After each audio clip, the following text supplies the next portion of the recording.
ప్రభువును ప్రియులారా, ప్రభువైన యేసుక్రీస్తు వారి శ్రేష్ఠమైన నామమున శుభములు వందనాలు తెలియజేస్తున్నాను.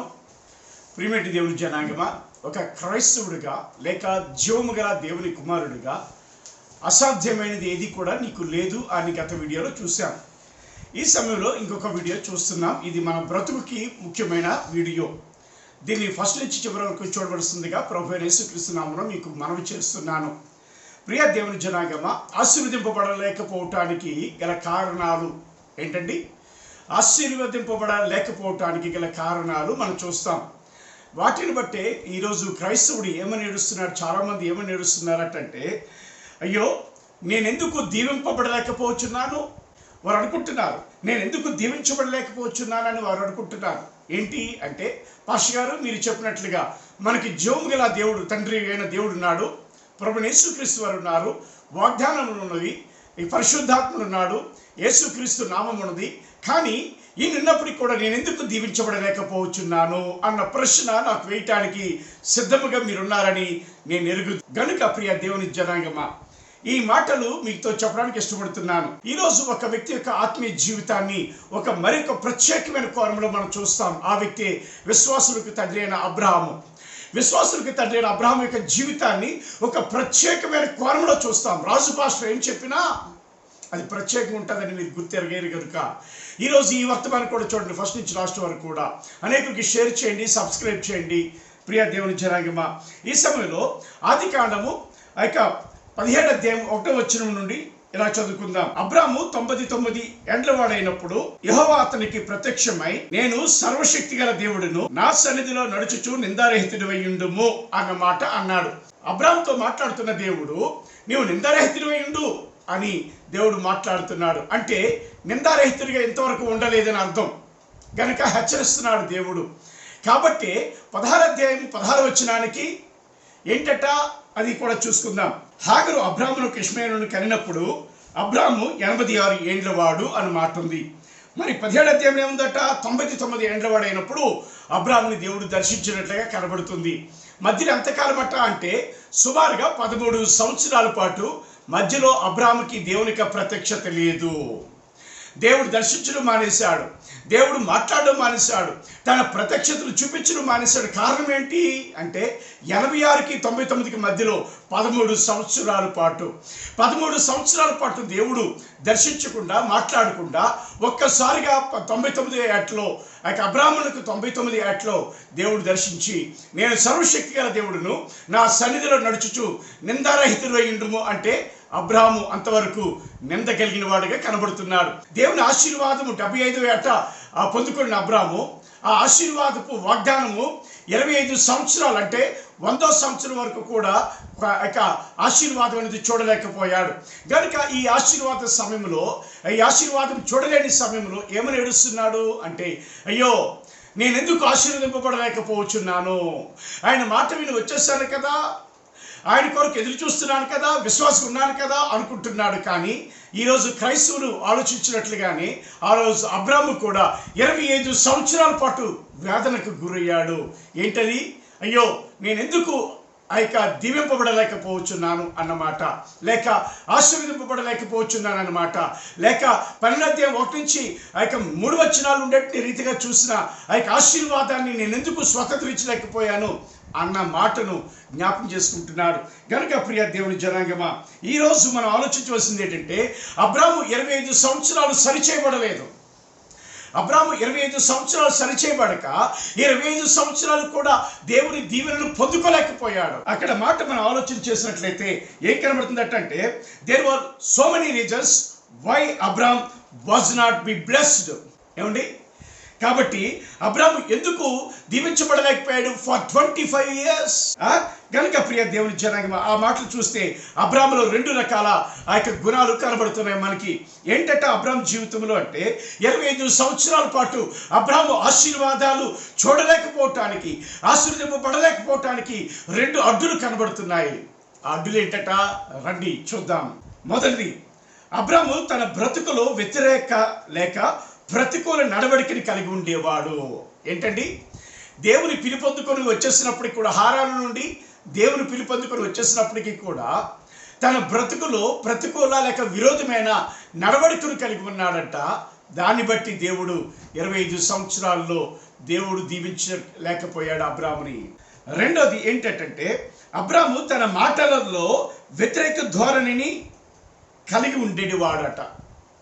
ఏంటట? తన ప్రవర్తనలో, తన బ్రతుకులో వ్యతిరేకపు లేక ప్రతికూల ధోరణి నడవడికను కలిగి ఉండేవాడు. అదే రీతిగా ప్రతికూల వ్యతిరేక మాటల ధోరణి కూడా కలిగి ఉండేవాడు అబ్రాము.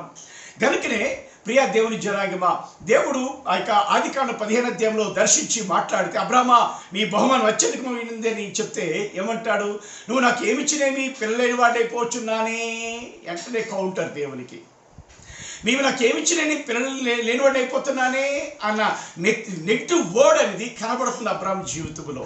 కాబట్టి ఈ రెండింటిని బట్టి తనకు తెలియదు, ఈ రెండింటిని బట్టి నేను దీవింపబడలేకపోతున్నాను అనేది తనకు తెలియదు. కానీ దేవుడు మనకు చూపిస్తున్న మాటలు కనుక ఈ 2 కారణాల వలన 25 సంవత్సరాల పాటుగా నేనెందుకు దీవించబడలేకపోతున్నానని అబ్రాహాముగా ఏడుస్తున్నాడు అని చెప్పడానికి నేను ఇష్టపడుతున్నాను. వీటిని బట్టి మనము కూడా ఎందుకు దీవించబడలేకపోతున్నామో కూడా నేర్చుకోవటానికి అబ్రాహాము జీవితం నుంచి ఒక ప్రత్యేకమైన శైలిని చూస్తున్నాం. మొదటిది ఏంటి అనుకున్నాం అంటే, అబ్రాహాము తన బ్రతుకులో ప్రతికూల ధోరణిని కలిగి ఉండేవాడు అని చూసుకున్నాం. ఈ 2 తప్పుల్లో మొదటి తప్పుని మనం ఈరోజు అబ్రాహాము జీవితంలో నుంచి మనం చూసుకుంటాం. ప్రియ దేవుని జనాంగమా, అయితే అబ్రాహాము తన యొక్క బ్రతుకులో ప్రతికూల నడవడికని కలిగి ఉండేవాడు కదా. కాబట్టి ఆదికాండము 12:4 ఏముందటంటే, ప్రిమేట్ వలన దేవుడు అతనితో చెప్పిన ప్రకారం వచ్చేస్తాడు, కరెక్టే. అతనితో పాటు దేవుడు తన బంధువైన లోతును వెంట పెట్టుకుని వచ్చాడు. నీ బంధువుల యొద్ద నుండి నువ్వు రమ్మని దేవుడు మాట్లాడితే ఏం కనబడుతుందట? ఒంటరిగా రాలేదు. పోనీ తన భార్యని తీసుకొచ్చాడు, ఓకే, సంతోషమే. కానీ బంధువైన లోతుని కూడా తీసుకొచ్చాడు, అన్నదమ్ముడు కుమారుడిని. ఆ తర్వాత చూస్తే పనివారిని తీసుకొచ్చాడు, ఆస్తిని తీసుకొచ్చాడు. ఈ రీతిగా చాలా విషయాలు తీసుకొచ్చినట్లుగా కనబడుతుందంటే, మొదటి ఏంటంటే బంధువులను విడిచిపెట్టి రమ్మంటే బంధువుతో పాటు వచ్చాడు. మొదటి వ్యతిరేకపు ధోరణి, దేవుని మాటకు ప్రతికూల నడవడిక అనేది అక్కడ మనకి కనబడుతుంది. ప్రియ దేవుని జనాంగమా, అయితే ప్రీమేట్ వలన ఇక్కడ ప్రతికూలతను తీసుకొచ్చాడు. ఇక్కడ రెండోది ఏంటంటే ప్రీమేట్ వలన రెండోది ఐగుప్తులకు పారిపోయాడు. దేవుడు ఎక్కడికి పిలిచాడో అక్కడికి వచ్చాడు. దేవుడు చూపించి దేశంలోకి వచ్చాడు. దేవుడు చూపించి దేశంలోకి వచ్చి ఏం చేశాడట అంటే, అక్కడి నుంచి ఆదికాండం 12:10 చూస్తే అక్కడ కరువు వచ్చిందట. ఆ దేశంలో కరువు వచ్చింది కనుక అక్కడ కరువు భారంగా ఉన్నందున అతడు ఐగుప్తులోనికి పారిపోయి అక్కడ నివసించుటకు వెళ్ళవలసి వచ్చిందంట. ప్రిమేట్ వలన అబ్రాహాము జీవితం నుండే 2 తప్పిదములు ఆయన బ్రతుకులో, అబ్రాహాము యొక్క బ్రతుకులో ప్రతికూల వ్యతిరేకపు నడవడిక ఉందని ఒకటి, ఆయన మాటల్లో కూడా ప్రతికూల వ్యతిరేకపు మాటల ద్వారానే ఉంది కనుక ఈ రెండింటిని బట్టి అబ్రాహాము దీవించబడలేకపోయాడని చూసుకున్నాం. కాబట్టి మొదటిది ఏంటంటే అబ్రాహాము తన బ్రతుకులో ప్రతికూల వ్యతిరేకపు ధోరణి కలిగి ఉన్నాడు గనుక ఆదికాండము 12:4 ప్రకారంగా చూస్తే బంధువుల యొద్ద నుండి నువ్వు బయటికి రావాలి అని దేవుడు పిలిస్తే ఇక్కడ బంధువైన లోతును తీసుకొచ్చినట్లుగా మనం చూసాం. కాబట్టి ప్రియమేట్ వలన మొదటి తప్పు అంటే మొదటి వ్యతిరేక ప్రతికూల వైఖరి నడవడికి ఎలా కనబడుతుందట? దేవుడు అబ్రాహాముని రమ్మంటే తన బంధువుని తీసుకుని వచ్చాడు. బంధువులని ఇంటి యొద్ద విడిచిపెట్టి వారి యొద్ద నుంచి నువ్వు బయటికి రమ్మంటే బంధువుని కూడా తీసుకొచ్చాడు అనేది మొదటి వైఖరి కనబడుతుంది. ప్రియమేట్ వలన ఇక్కడ రెండో వైఖరి ఏంటంటే ఐగుప్తులో దేవుడు ఏ ప్రదేశములు చూపించాడో ఆ ప్రదేశంలో ఏమొచ్చిందట? కరువు వచ్చింది. కరువు వస్తే వెంటనే ఐగుప్తులకు పారిపోయాడు. కానీ అక్కడ 2 విషయాలు చేయవలసింది అబ్రాహాము. ఈరోజు విశ్వాసమైన మన జీవితాలు కూడా ఆలోచించేద్దాం. కనుక అబ్రాహాము ఏ విషయాలు చేయాలట? దేవుడు ఏ చోటికి పిలిచాడో ఆ చోటికి కరువు దేవుడు ఎందుకు అనుమతించాడు? దేవా, నన్ను ఇక్కడ తీసుకొచ్చావు, ఇక్కడ తీసుకొచ్చి నీవు ఎందుకు ప్రతికూలంగా వ్యతిరేకపు కరువు అనుమతించావు అని దేవుణ్ణి అడిగాడా? లేకపోతే అక్కడ శ్రమ వచ్చింది, ఈ శ్రమ రావటానికి నేను చేసే తప్పేంటి అని ఆలోచించాడా? కనీసం అంటే ఆలోచించలేదు. ఈ 2 విషయాలు కూడా ఆలోచించలేదు. తర్వాత మూడోది ప్రియ దేవుని జనాంగం అంటే విశ్వాసమును దావీదులాగా వ్యక్తపరచలేదు. ఏంటా విశ్వాసం? రండి చదువుదాం. కీర్తన 32:7 మనకి ఎలా ఉంది? నా దాగుచోటు నీవే, శ్రమలో నుండి నీవు నన్ను రక్షించెదవు, విమోచన ఘనములతో నీవు నన్ను ఆవరించెదవు అన్న మాట దావీదు విశ్వాసం వ్యక్తం చేసే మాట పలుకుతున్నాడు. ఇక్కడ దేవా, నువ్వు తీసుకొచ్చావు కనుక నీవే నా దాగుచోటు, శ్రమలో నుండి నువ్వు నన్ను విడిపిస్తావు, విమోచన కారణంతో నువ్వు నన్ను ఆవరిస్తావు కనుక నేనెందుకు భయపడాలి అనే విశ్వాసం ప్రకటించలేదు. మొదటిది ఏంటంటే ఎందుకు దేవుడు అనుమతించాడు ఈ శ్రమను నాకు అని అనుకోలేదు. రెండోది ఏంటంటే తన తత్వం ఏమైనా ఉందా అని పరీక్షించుకోలేదు. మూడోది ఏంటంటే తన విశ్వాసాన్ని ప్రకటించుకోలేదు. నాలుగోది ఏంటంటే తన ప్రాణం ఆ యొక్క ప్రిమేట్ వలన ఆ యొక్క 34:6-7 వచ్చిన ప్రకారంగా తన విశ్వాసాన్ని చాటలేదు, ప్రకటించలేదు. క్రైస్తవులారా ఆలోచించండి. ఒక శ్రమ వచ్చినప్పుడు దావీదులాగా ఆప్షన్ కోసం వెతికిలాంటి పరిగెడతాం మనం, కానీ అది కాదు. ఈ శ్రమ దేవుడు ఎందుకు పంపించావు, నేను సరిచేసుకోవాల్సింది ఏముందా, లేకపోతే నన్ను పరీక్షించడానికి పంపించావా అని దేవుని దగ్గర మోకరించాలి. మోకరించి పరీక్షించడానికైతే దేవుని బలం పొందుకోవటానికి ప్రార్థన ఆరాధన ద్వారా దేవుని బలం పొందుకోవాలి, మొదటిది. రెండోది ఏంటంటే ఒకవేళ నేను ఏ తప్పును చేశానో ఆ బంధువైన లోతుని తీసుకొచ్చిన దాన్ని బట్టి దేవుడికి పనిష్మెంట్ పంపించాడా, అయితే సరి చేసుకుంటాను అనుకోలేదు, లోతు వెనక్కి పంపిస్తాను అనుకోలేదు. కానీ లోతుతో పాటుగా ఐగుప్తునకు పారిపోయాడు. కనుక ఈరోజు ఆ సేవకుడు సంఘ పెద్ద మనం ఆలోచించవలసింది ఏంటంటే మనకి విపత్తులు సర్వమానవుల వల్ల మనకు కూడా సమస్యలు కలుగుతాయి, కానీ దానికి గల కారణమును అన్వేషించాలి. దేవుని దగ్గర బలమును పొందుకోవటానికి ఆ సమస్య నుంచి ఒడ్డెక్కడానికి బలం పొందుకోవాలి. ఎలా తెలుసా, ఐగుప్తీయుల్ని దేవుడు ఏం చేశాడు, 6 నెలలను నడిపించాడు. 6 నెలలు నడిపించి ఇటు గోడ అయిపోయింది సముద్రం, అటు గోడ అయిపోయింది, మధ్యలో 6 నెలలు వచ్చింది. గోడ అయిందంటే అర్థం ఏంటంటే నీరు గడ్డ కట్టింది అని అర్థం, ఐసు గడ్డ కట్టింది. మరి ఐసు గడ్డ కట్టిన నీరు కట్టిన ఆ స్థితిలో నుంచి ఇక దేవుని జనాంగం కూడా ఇజ్రాయేల్ కూడా వెళ్తున్నప్పుడు ఏమవుతుందట, మరి వీరి వంట్లో ఉండే ఆ నీరు, వీరి వంట్లో ఉండే రక్తం ఏమవ్వాలట, గడ్డ కట్టాలి కదా. గడ్డ కట్టిందా? గడ్డ కట్టలేదు. కారణం ఏంటంటే దేవుడు వారి మధ్య అగ్ని స్తంభంగా ఉండి వారి రక్తాన్ని వేడి చేసి ఆ సమస్యను, ప్రకృతి యొక్క సమస్యను సాధించే బలమునిచ్చి అవతలొడ్డుకి నడిపించగలిగాడు దేవుడు. హల్లెలూయా. గనుక ప్రియ దేవుని జనాంగమా, you should also live like that. నీవు అలాగే జీవించాలి. You should also live like that. నువ్వు అలాగే జీవించాలి, లేకపోతే నీవు విశ్వాసవి కాలేవు. కాబట్టి ప్రియ దేవుని జనాంగమా, శ్రమ వచ్చింది, సమస్య వచ్చింది, విపత్తు వచ్చింది, గనుక దానికి తగిన శక్తి నా దగ్గర లేదు. కాబట్టి అవకాశం వేరే దగ్గర ఉంటే అక్కడికి పారిపోతాను అనుకుంటే నువ్వు చేతగాని వాడివి, చేతగాని దానవి. బైబిల్ ఒక మాట ఉంటుంది, శ్రమ దినమున నీవు కృంగిని ఎడల చేతగాని వాడు వగదు అనే వాక్యం ఉంది. గనుక ఒకటోదిగా. రెండోది ఏంటంట, నీకు వచ్చే ప్రతికూల పరిస్థితికి నీ ఇంట్లో నీకు తెలియకుండా, నీ ఒంట్లో నీకు తెలియకుండా ఏ తప్పు జరుగుతుంది, ఏ పాపాన్ని బట్టి కీడు నీకు సంభవింపజేశాడు దేవుడు, దేనికి దేవుడు అనుమతించాడు అన్న ప్రశ్న నీకు రావాలి. వచ్చి నీవు నీ పాపమును సరి చేసుకోవాలి. అది క్రైస్తవ జీవితం. ఓకేనా? కాబట్టి ప్రియ దేవుని జనాంగమా, అంత మాత్రమే కాదు కానీ నీ విశ్వాసాన్ని ప్రకటించాలి. నీ నోటితో, హృదయం విశ్వసిస్తే నీతి కలుగుతుంది, నోటితో ఒప్పుకుంటే ఏం కలుగుతుందట, రక్షణ కలుగుతుంది. కాబట్టి అలాగే నీ విశ్వాసాన్ని దావీదు వలె ప్రకటించాలి అన్నది ఈరోజు జ్ఞాపకం చేసుకోండి. అయితే ఆ యొక్క ప్రిమేట్ వలన ఇక్కడ చూస్తే 2 విషయాలు మనం చూసుకున్నాం. ఏంటది అంటే ఆ యొక్క బంధువైన లోతును వెంట పెట్టుకుని రావడం, మొదటి ఆ యొక్క వ్యతిరేక నడవడిక. రెండోది ఏంటంటే ఐగుప్తులో దేవుడు పంపించిన స్థలానికి కరువు వచ్చింది కదని ఆప్షన్ చూసుకొని ఆప్షన్కి వెళ్ళిపోయి తప్పుడు అడుగులు వేశాడు, అవమానానికి గురయ్యాడు. తర్వాత విషయం ఏంటంటే ప్రియ దేవుని జనాంగమా, తర్వాత ఏంటంటే తన ప్రాణమును దక్కించుకుంటూ భార్యను అప్పగించేశాడు. కాదా? నెగిటివ్ యాటిట్యూడ్ కాదు ఇది. భార్యను అప్పగించేశాడు. చూద్దామా, ఆదికాండం 12 11-12 వచనాలు మనం చూసుకుందాం రండి ప్రియ దేవుని జనాంగమా. అతడు ఐగుప్తులో ప్రవేశించినప్పుడు సమీపించినప్పుడు అతడు తన భార్య అయిన శరయితో, ఇదిగో నీవు చక్రదానమని ఎరుగుదును, ఐగుప్తీయులు నిన్ను చూచి ఈమె అతని భార్య అని చెప్పి నన్ను చంపి నిన్ను బ్రతుకునిచ్చెదరు. నీ వల్ల నాకు మేలు కలిగినట్లు, నిన్ను బట్టి నేను బ్రతుకున్నట్లును నీవు నా సహోదరు అని దయచేసి చెప్పుమనెను. అబ్రాము ఐగుప్తులో చేరినప్పుడు ఐగుప్తులు ఆ స్త్రీ మిక్కిలి సౌందర్యవతి అయి ఉండేట చూచిరి అని తర్వాత ఏమైందటంటే ఫరో చక్రవర్తికి చెప్పాడు. అంటే ఇప్పుడు ఏం చేశాడంట, ఫరో చక్రవర్తి చెప్పడం, ఫరో చక్రవర్తి ఆ యొక్క షరాయిని తీసుకెళ్ళిపోయి అబ్రామునకు బహుమతులు ఇచ్చాడు. ఆ యొక్క తీసుకెళ్ళిపోయి పెళ్లి చేసుకుని సిద్ధపడ్డాడు. కాబట్టి ఇప్పుడు ఏం కనబడుతున్నట్టంటే ప్రియా దేవుని జనాంగమా, ఈయనలో ఉండేటువంటి అబ్రాహాములో ఉండేటువంటి ఆ యొక్క నెగిటివ్ ప్రతికూల ఆయన నడవడికి ఏంటట అంటే తను బ్రతుకు నిమిత్తమే తన భార్యను ఏం చేశాడట, అప్పగించినట్లుగా కనబడుతుంది అక్కడ మనకి.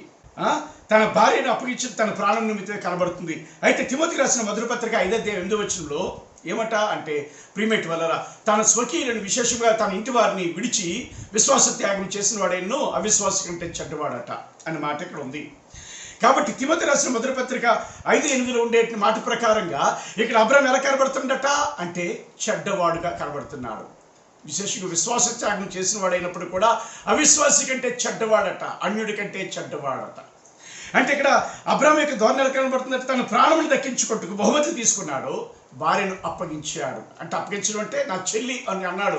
భార్య అంటే వారు తీసుకెళ్ళారు కదా, నా చెల్లి అనుకున్నాడు అని అన్నప్పుడు వారు ఆమెను తీసుకెళ్ళినట్లుగా కనబడుతుంది. తర్వాత దేవుడే తీసుకొచ్చి ఇచ్చాడు. ఎందుకంటే అంటే ఆ యొక్క ఐగుప్తు చక్రవర్తితో దేవుడు దర్శనమందు మాట్లాడి భయపెట్టి వారిని మొత్తి దేవుడు అబ్రాహాము యొక్క భార్యను తీసుకొచ్చాడు అక్కడ ఆ తర్వాత.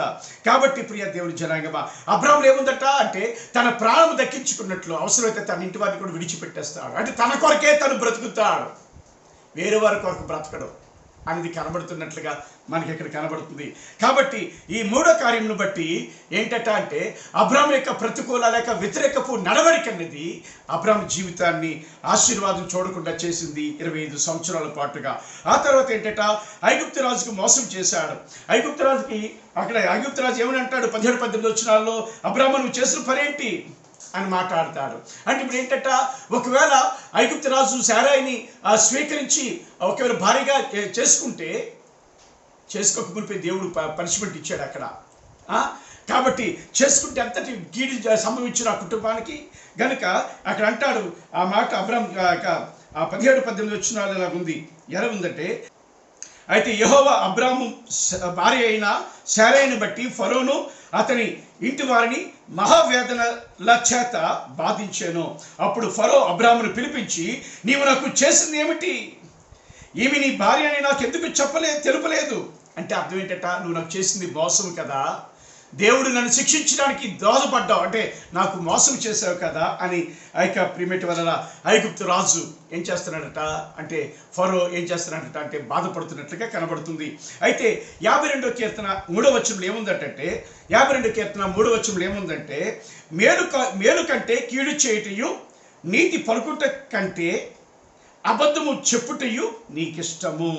మేలు కంటే కీడు చేయుటయు నీతి పలుకుట కంటే అబద్ధము చెప్పుటయు నీకు ఇష్టం అని కీర్తనకారుడు ఆ 52 కీర్తన 3వ చరణంలో కనబడుతుంది. కాబట్టి ఇక్కడ ఏంటట అంటే ఇక ఐగుప్తు రాజుని ఎవరు మోసం చేసినట్లు, ఐగుప్తు రాజుకి కీడు కలిపి వచ్చినకి దోహదపడినట్టు ఎవరు అంటే అబ్రాహాము. కనుక అబ్రాహాము యొక్క ధోరణిలో ఇతరులకి కీడు జరిగిన పర్వాలేదు, నేను మాత్రం బ్రతకాలి, నాకు మేలు కలగాలి, నాకు మేలు కలిగినట్లు నువ్వు నా చెల్లువని చెప్పు అని అంటున్నాడు. మేలు కలిగినట్లు ప్రాణం దక్కినట్లు అంటే ఎంతటి స్వార్థపరుడు. కనుక అబ్రాహాము జీవితం వ్యతిరేకపు భావన నడవడిక కొనది, ప్రతికూల నడవడి కొనది. తర్వాత ఏమైందంటే 16వ అధ్యాయంలో చూస్తే శారా ఎంటాది 16వ అధ్యాయంలో ఏమంటుంది 2వ వచనం అనుకుంటాను, ఏమంటుందంటే దేవుడు నాకు పిల్లలు కలుగుకుండా దేవుడు చేసి ఉన్నాడు అని అంటుంది. అన్నప్పుడు అబ్రాహాము ఎదిరించినట్లుందా? అబ్రాహాము ఎదిరించలేదు. ఎందుకు ఎదిరించలేదంటే నా 5వ పాయింట్ ఏంటంటే భార్య అందానికి ముగ్ధుడై ఆదాము వలె దేవుని చిత్తానికి విరోధమైన మాటలు విన్నాడు. దేవుని చిత్తానికి విరోధం ఏంటది? హాగర్తో పోయి పిల్లకను అనేది దేవుని చిత్తం కాదు. దేవుని చిత్తం శారాయి వల్ల నీకు నీకు అబ్బమును పుట్టేవాడు నీకు వారసులు అవుతాడని దేవుడు చెప్తే దేవుని చిత్తానికి విరుద్ధమైన మాటలు విన్నాడు. ఎవరి వలె? ఆదాము వలె. ఆదాము ఏం చేశాడు? దేవుడు చెప్పాడు, ఎవరు చెప్పాడు ఆ పండు తినకూడదని? ఆదాముకే చెప్పాడు. దేవుడు ఎవరికి చూపించాడు ఆ పండు తినకూడదని? ఆదాముకే చూపించాడు. మరి అట్లాంటప్పుడు తన భార్య తీసుకొచ్చి ఆ పండ్లు ఇస్తే ఏయ్ నీకు ఆలోచన లేదా, బుద్ధి లేదా, దేవుడు తినొద్దని చెప్పడానికి నీ పండ్లు అని అన్నాడా? అనలేదు. మరి ఆమె అందానికి ముద్దురైపోయాడు, ఆమె అడ్మినిస్ట్రేషన్ ముద్దురైపోయాడు తెలియదు కానీ తినేశాడు. తినేసి దేవుడు వచ్చి అడిగితే తిరగ దేవుని మీద ఎందుకు మోపుతాడు? దేవుని మోపుతాడు తెలుసా? నీవు నాకు ఇచ్చిన ఈ స్త్రీయే కారణం నా పళ్ళు తింటే. అంటే అర్థం ఏంటి? ఎవరి మీద తప్పు మోపుతున్నాడు? తిరగా ఆదాము దేవుడి మీద తప్పు మోపుతున్నాడు. కనుక ఇటువంటి ధోరణి ప్రకారంగా ఏమైందట, శారా మాటలు విని హాగర్తో పోయినట్లుగా కనబడుతుంది మనకి 16వ అధ్యాయంలో. కనుక అబ్రాహాము యొక్క నడవడిక సెల్ఫిష్గా ఉంది, భయంకరమైన ధోరణి. వ్యతిరేకపు ప్రతికూలపు ధోరణి జరిగిస్తున్నాడు తప్ప అనుకూలపు ధోరణి జరిగించలేదు. ఆ తర్వాత చూస్తే ప్రియ దేవుని జనాంగమా, దేవుని మాటను ప్రక్కన పెట్టి హాగర్తో పోయి ఇష్మాయేలుని కన్నాడు. దేవుని మాటను ప్రక్కన పెట్టి హాగర్తో పోయి ఇష్మాయేలుని కన్నాడు. హాగర్తో పోయి ఇష్మాయేలుని కన్నాడు అంటే అర్థం ఏంటి? దేవుడు చెప్పిన మాటను ప్రక్కన పెట్టేశాడు. శారాము చెప్పిన మాట ఇష్టపడ్డాడు, పాటించాడు. పాటించిన ఇంకొకటి మాట యవనస్తురాలకు అన్యకి దొరికింది కదా అన్నట్లుగా ఫీల్ అవుతున్నట్లుగా కనబడుతుంది మనకు. అక్కడ వెళ్ళి హాగర్తో సంసారం చేసి ఇష్మాయేలుని కన్నాడు. అప్పుడు దేవుడు మాట్లాడడం మానేశాడు. 86 ఏట నుండి 99 ఏట వరకు కూడా మాట్లాడడం మానేశాడు. దేవుని మాటను నిర్లక్ష్యం చేసి తన పిల్లల్ని శాపగ్రస్తులుగా చేశాడు. 15-14 వచనంలో, ఆదికాండం 15-14 వచనంలో నిర్లక్ష్యం చేశాడు. అంటే ఇప్పుడు ఏంటంట, ఇక అబ్రాహాములో ఏం కనబడుతుందట అంటే ఈ 7 రకాల నిర్లక్ష్యపు ధోరణులు లేకపోతే 7 రకాల ప్రతికూల ధోరణులు కనబడుతున్నాయి. ఈ 7 రకాలుగా ఆయన నడవడిక మనకి కనబడుతుంది. కాబట్టి ఆ నడవడికున్నంతసేపు దేవుడు దీవించలేకపోయాడు. అందుకే 25 సంవత్సరాలు పట్టింది దేవుడు దీవించడానికి. ఏమండి, 75 ఏట దేవుడు వాగ్దానం చేశాడు. 100 ఏట వరకు కూడా పిల్లలు ఇవ్వలేదు. 17వ అధ్యాయంలో మాట మార్చాడు దేవుడు. ఆ బ్రతుకును మార్చాడు. అబ్రాహాముది బ్రతుకును మార్చి మాట మార్చి ఏం చేశాడటంటే ప్రియమేటి వల్ల 100వ ఏటకు పిల్లలు ఇచ్చాడు. కనుక ఈరోజు ప్రియ క్రైస్తవ జనాంగమా, నువ్వు బాధపడుతున్నావు, నేను ఎందుకు దీవించబడలేకపోతున్నాను? దేవుడిని నమ్ముకున్నాను, కానుకలు ఇస్తున్నాను, ప్రార్థన చేస్తున్నాను, క్రైస్తవ ఆచారం అంతా పాటిస్తున్నాను, మరి ఎందుకు నేను దీవించబడలేకపోతున్నానంటే అబ్రాహాము గారు ఎలాగైతే తన బ్రతుకులో ప్రతికూల వ్యతిరేకపు నడవడికను కలిగి ఉన్నాడో అదే రీతిగా నీవు నేను కలిగి ఉంటే దేవుడు మనల్ని దీవించలేడు. మొదటి కారణమైంది. ఇప్పుడు రెండో కారణం చూద్దాం ప్రియ దేవుని జనాంగమా. రెండో కారణం ఏంటంటే ప్రియమేటి వలన రెండో కారణం ఏంటంటే తన మాటలలో వ్యతిరేకపు ధోరణి కలిగి ఎప్పుడూ మాట్లాడుచుండేది వాడట అబ్రాహాము. ఏంటంటే మొదటి ఏం చూసాం, తన బ్రతుకులో వ్యతిరేకపు ధోరణి ప్రతికూల ధోరణి కలిగి నడిచేవాడని చూసాం. రెండోది అంటే తన మాటల్లో వ్యతిరేకపు ధోరణి కలిగి ఉన్నాడని చూసినట్లుగా మనకి ఇక్కడ కనబడుతుంది. కనుక ప్రియ దేవుని జనాంగమా, అదే ఆదికాండము 15వ అధ్యాయానికి వద్దాం. అదే ఆదికాండము 15వ అధ్యాయానికి వద్దాం. 15వ అధ్యాయంలో దేవుడు మాట్లాడితే ఏమైనా సమాధానం ఇచ్చాడో చూద్దాం. ప్రియమేటు రెండో కారణంలోకి వచ్చాం మనం. రెండో కారణంలో ఇవి జరిగిన తరువాత యెహోవా వాక్యం అబ్రాహామునకు దర్శనమందు వచ్చి, అబ్రామా భయపడకము, నేను నీకు కేడమును నీ బహుమానం అత్యధికమని చెప్పాను. అందుకు అబ్రాము, ప్రభువైన యెహోవా, నాకేమి ఇచ్చినానేమి, నేను సంతానము లేని వాడిని పోవచ్చున్నానే, దమస్కు ఎలియాజరే నా ఇంటి ఆస్తికర్త యగును అని నెగిటివ్ వర్డ్ పలుకుతున్నాడు. ఏమంటున్నాడు? నేను సంతానము లేనివాడినైపోవచ్చున్నానే. వెంటనే కౌంటర్స్. దేవుడికే కౌంటర్ ఇస్తాడు. ఈరోజు పిల్లలు కూడా తల్లిదండ్రులకు అలాగే కౌంటర్ ఇస్తారు. ఎటువంటి వారంటే వారి జ్ఞానం అట తల్లిదండ్రుల అనుభవాల కంటే ఎక్కువైందట వారి జ్ఞానం. కనుకనే కౌంటర్ ఇస్తున్నారు వాళ్ళు. అలా తయారయ్యారు. క్రైస్తవులని కాదు, అన్యులని కాదు. కనుక ఇక్కడ దేవునికి కౌంటర్ ఇస్తున్నాడు. కారణం ఏంటంట, తన మాటల్లో ఎప్పుడు వ్యతిరేకపు ధోరణి మాట్లాడడమే తనకి లక్షణం. అంతేనా కనబడుతుంది ఇక్కడ. కాబట్టి ప్రియమేట్ వలన ఆ మాటలను బట్టి చూస్తే, ఆ వ్యతిరేకపు ధోరణిని బట్టి మనం ఆలోచన చేస్తే ప్రియ దేవుని జనాంగమా ఏమి మనకు కనబడుతుంది అంటే, ఆ యొక్క సామెతల గ్రంథం 6వ అధ్యాయం 2వ వచనంలో, నీ నోటి మాట వలన నీవు చిక్కురుబడి ఉన్నావు, నీ నోటి మాట వలన పట్టబడి ఉన్నావు అని మాట కనబడుతుంది. ఎందుకు ఆశీర్వాదాన్ని, పిల్లలనే ఆశీర్వాదాన్ని పొందుకోలేకపోతున్నాడంటే ఇక్కడ ఏమంటున్నాడు? నేను సంతానం లేనివాడిని అయిపోవచ్చున్నానే, సామర్థ్యం లేనివాడిని అయిపోతున్నాను, పిల్లలు సంతానం లేనివాడిని అయిపోతున్నాను అని వ్యతిరేక మాటలతో పలకడం వల్ల ఏముందట, నీ నోటి మాటల వలన నీవు చిక్కుబడి ఉన్నావు, నీ నోటి మాట వలన నీవు పట్టబడి ఉన్నావు. దాన్ని బట్టి దేవుడు అక్కడ అబ్రాహాముకి దీవెనది ఇవ్వలేకపోయినట్లుగా కనబడుతుంది 25 సంవత్సరాల పాటు. అప్పుడు దేవుడు ఆలోచించి ఏం చేశాడంటే 17వ అధ్యాయము 5వ వచనంలో అబ్రాహాముని అబ్రహాముగా మార్చాడు. అంటే గొడ్డువాడిని అనేక జనములకు తండ్రి అన్న అర్థం వచ్చిన పేరు పెట్టాడు అబ్రహాముగా. ఏంటట అంటే గుడ్డోడు. అబ్రాహాము అంటే గుడ్డోడు. బాబు నీ పేరేం పేరు బాబు? గుడ్డోడు అంటే అబ్రాహాముని. శారద కూడా, సారయ్య కూడా ఏమని పిలుస్తుంది? గుడ్డోడా అన్నట్టు పిలుస్తుంది అబ్రాహ్మా అని. అబ్రాహాము అంటే గుడ్డోడా అని అర్థం. అంటే ప్రతికూలపు మాట, వ్యతిరేకపు మాట. కాబట్టి ఆ మాటను మార్చాలని దేవుడు అబ్రాహాము యొక్క మాటల యొక్క శైలిని మార్చడానికి దేవుడు అబ్రాహాముని అబ్రహాము అనగా అనేక జనములకు తండ్రి అని అర్థం వచ్చే మాటగా పేరుగా మార్చాడు. అక్కడి నుంచి వారు పిలవడం మొదలెట్టుకున్నారు. శారాయి పేరు 17వ అధ్యాయం 15వ వచనంలో శారాయిని శారాగా మార్చాడు. అంటే యువరాణి అని అర్థం వచ్చినట్లుగా. యువరాణి అంటే రాజ్యం యొక్క పిల్లలందరూ కూడా ఆమె పిల్లలే అని అర్థం. గనుక ఎప్పుడైతే సారాగా మార్చాడో, ఇక్కడ అబ్రాహాముగా మార్చాడో, మార్చిన సంవత్సరంలోనే దేవుడు పిల్లలు ఇచ్చాడు. మార్చిన సంవత్సరంలోనే. కాబట్టి ప్రియ దేవుని జనాంగమా, ఇక్కడ చూస్తే ఏం కనబడుతుందో మనకంటే అబ్రాహాము యొక్క జీవితంలో ఈ 2 రకాల తప్పిదాలు కనబడుతున్నాయి. ప్రతికూలపు మాటలు, ప్రతికూలపు బ్రతుకు నడవడిక, తిరగబడ్డం, ఇంకా వ్యతిరేక మాటలు పలకడం. కనుక కరెక్టే, శోధన వస్తుంది. వచ్చినప్పుడు ఏం కనబడుతుందంటే భయము, ఆందోళన వస్తుంది పారిపోవటానికి. కానీ ఆ పారిపోయే పరిస్థితుల్లో నీవు దేవుని దగ్గరికి వచ్చి, నీ దేవుడు సజీవుడు కదా, నీకు అసాధ్యమైనది ఏది కూడా లేదు కదా, గనుక నీవు దేవుని సన్నిధిలో మోకరించి దేవుని బలము పొందుకొని ముందుకు వెళ్ళాలి. మరియు నీలో ఉండే తప్పిదములు సరిచేసుకుంటే ఆ వచ్చే కీడు, ఆ పురుగు, ఆ యొక్క చీకటి, ఆ యొక్క ప్రకృతి విపత్తు నీ మీద నుంచి దాటిపోద్ది. బైబిల్ చెప్తుంది కదా, నీ కుడి ప్రక్కన 1000 మంది పడినా, ఎడమ ప్రక్క 10,000 మంది పడినా నీ అపాయము, 10,000 మంది కూలిన అపాయం నీ ఎదుకు రాదన్నట్లుగా బైబిల్ చెప్తుంది. కాబట్టి ప్రియ దేవుని జనాంగమా, ఈ 2 కారణాలు బట్టి ఏం చేయలేకపోతున్నామంట అంటే 25 సంవత్సరాల పాటు అబ్రాహాము ఏం చేశాడట అంటే, అయ్యో నేను ఎందుకు దీవింపబడలేకపోతున్నాను అని ఏడ్చాడు. ఈరోజు క్రైస్తవ సమాజమా, నీవు కూడా అలాగే ఏడుస్తున్నావు. మాటల్లో ఇంకొక మాట ఉంది. అదేంటంటే అసలు వాస్తవంగా క్రైస్తవుడైన నీవు నేను కూడా, క్రైస్తవులమైన నీవు నేను కూడా ఎందుకు పిలువబడ్డమాట? చూడండి, ఫిలిప్పీయులకు రాశాక పేతురు రాసిన మొదటి పత్రిక 3వ అధ్యాయం 9వ వచనంలో ఏముంటుందంటే, నీవు ఆశీర్వాదమే వారసుడిగా ఉండుటకు పిలువబడ్డావు. కాబట్టి కీడునకు ప్రతి కీడి అయినను, దోషులకు ప్రతి దోషి అయిన చేయక దీవించుడి అని మాట ఉంటుంది. చెడ్డ మాటలు నీ నోటికి రానియొద్దట, కపురపు మాటలు నీ నోటికి రానికూడదట. కాబట్టి ప్రియమైన వల్ల దేవుడు మనల్ని దీవించడానికి ఇష్టపడుతున్నాడు. ఆ మాట చదువుకున్నారండి. పేతురు రాసిన మొదటి పత్రిక 3వ అధ్యాయం 9వ వచనంలో ఇలా ఉంది,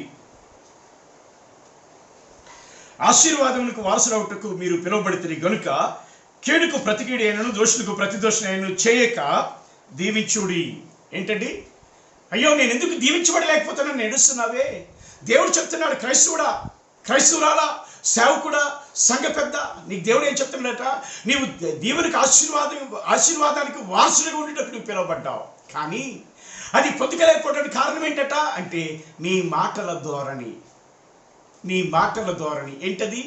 కీడుకు ప్రతికీడు చేసే మాటలు, ప్రతికీడు చేసే ధోరణి. తర్వాత ఇంకేంటట? దోషులకు ప్రతిదోషులు చేసే ధోరణి. వారు తిడితే 100 రెట్లు తిడతావు ధోరణి. అవి మాని ఏం చేయాలట? మేలు చేయాలట. వారికి కీడు చేసిన వారికి, దూషించిన వారికి, తిట్టిన వారికి, నీ మీద నిందలేసిన వారికి, నీ మీద చెడ్డ మాటలు కల్పించిన వారికి ఏం చేయాలట అంటే నీవు వాటికి అనుకూలంగా నువ్వు మార్చి వారిలాగే నువ్వు ప్రవర్తించకూడదు. కానీ ఏంటట? దూషించకూడదు, చెడ్డ మాటలు పలుకకూడదు, వారి కీడుకు ప్రతికీడు చేయకూడదు, వారిని దూషిస్తే దోషులకు ప్రతిదోషం చేయక దీవించాలి. కాబట్టి ఇది చేయట్లేదు కనుకనే నీకు వచ్చే ఆశీర్వాదపు వారసత్వం అనేది ఏం చేయబడుతుందట? నీ మీద నుంచి వైదొలగింపబడుతుంది. తెలుసా? అయ్యో నేను ఎందుకు దీవించబడలేకపోతున్నాను అంటున్నావే, ఇది కారణం. తర్వాత ఏమంటాడట? జీవమును ప్రేమించి మంచితనమును చూడగోడువాడు చెడ్డదాన్ని పలుకకుండా తన నాలుకను, కపటపు మాటలను చెప్పకుండా తన పెదవులను కాచుకొనవలెను. ఏంటట? చెడ్డ మాటలు పలకకూడదు. చెడ్డ మాటలు పలకపోతే నీ బ్రతికే కనబడదు. ఒక సువార్తమా మరియమ్మలు తిట్టుకున్నట్లుగా నువ్వు తిట్టుకుంటుంటే నీ బూతులు, నీ చెడ్డ మాటలు, నీ డాన్సులు ఇవన్నీ చూస్తుంటే నీ దీవెన ఎక్కడ వస్తుంది?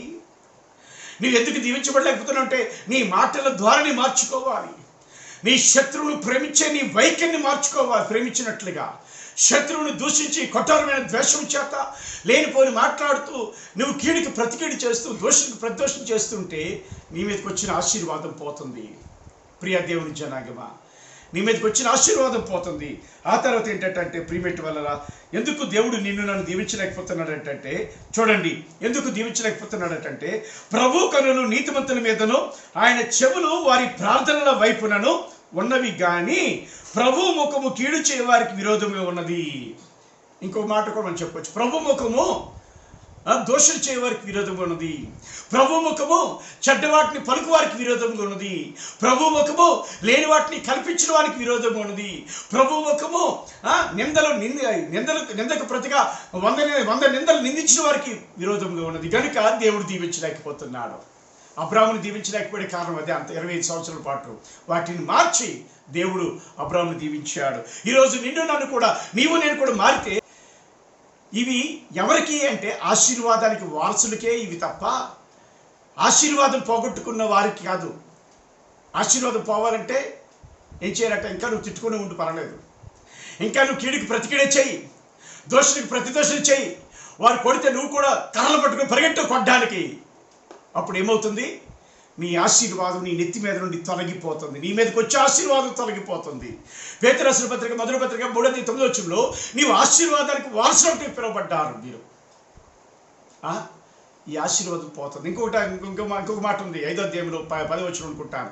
ఏ మాట ఉందంటే, నిత్య మహిమకు నీవు పిలువబడ్డావు. అంటే ఇక నీవు ఇటువంటి ధోరణి కలిగి ఉంటే, అబ్రాహాము లాంటి ధోరణి కలిగి ఉంటే, ఆ 2 రకాల ధోరణులు కలిగి ఉండి అబ్రాహాము మార్చుకున్నాడుగా నువ్వు మార్చుకోకపోతే ఏమవుద్దట, ఆ నిత్య మహిమకు కూడా నువ్వు ప్రవేశించలేవు. క్రైస్తవుడా, జాగ్రత్త.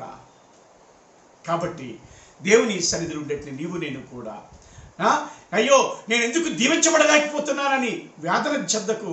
నేను కారు చూస్తున్నాను, అది చేస్తాను, ఇది చేస్తాను అనుకోకు. నీకు అసాధ్యమైనది ఏది కూడా లేదు, దేవుడు చేయగలడు. అలాగా అయితే నీ ఇక ప్రతికూల వ్యతిరేకపు నడవడిక వలన నీవు ఆశీర్వాదాన్ని, నీ మీదకి వచ్చే ఆశీర్వాదాన్ని వైదొలగించుకొని ఇంకొకటి వెతికెళ్ళిపోతున్నావు ఉద్యోగంని. నీ ప్రతికూల మాటల వలన నీకు వచ్చే ఆశీర్వాదం ఇంకొక వైపు వైదొలిగిపోతుంది. నీవు పేదోడుగా, దరిద్రుడిగా, దీనుడిగా మిగిలిపోయి అబ్రాహాము గారు ఆ 25 సంవత్సరములు అయ్యో నేను ఎందుకు దీవించబడలేకపోతున్నానని ఏడ్చినట్లుగా ఈరోజు క్రైస్తవురాలా నీవు ఏడుస్తున్నావు. కనుక ఈ 2 కూడా నువ్వు మార్చుకుంటేనే నీ మాటల ద్వారాని, నీ బ్రతుకు ద్వారాని వ్యతిరేకపు ప్రతికూలపు ధోరణులు మార్చుకోవాలి.